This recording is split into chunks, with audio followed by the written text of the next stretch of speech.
Okay, doing a quick video on the KK12. This is the key blind for Kia Optima. So I think they're like 15 and up. Already made the key code for this. And we're cutting it with the MINI-CONDOR. As you can see, it is cutting.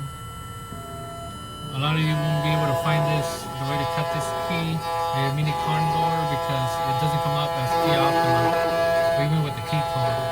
So we have to go under, go to key duplication. After you go into key duplication, they ask you for the model, go to Kia. After that, you have to press, instead of Optima, go to K5. It will come up on the K5. I'll show you in a bit. I'm just waiting for this key to get cut. But as you can see, it is cut already.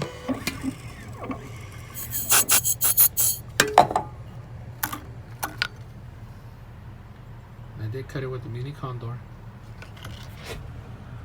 We'll go from the main menu, MINI-CONDOR, you go to key duplication, you press and you go Kia. Okay, that's it. You go to K5, K5, 16 and up, a cut, and sure enough, and we'll give it a cut, okay? Hope this is helpful.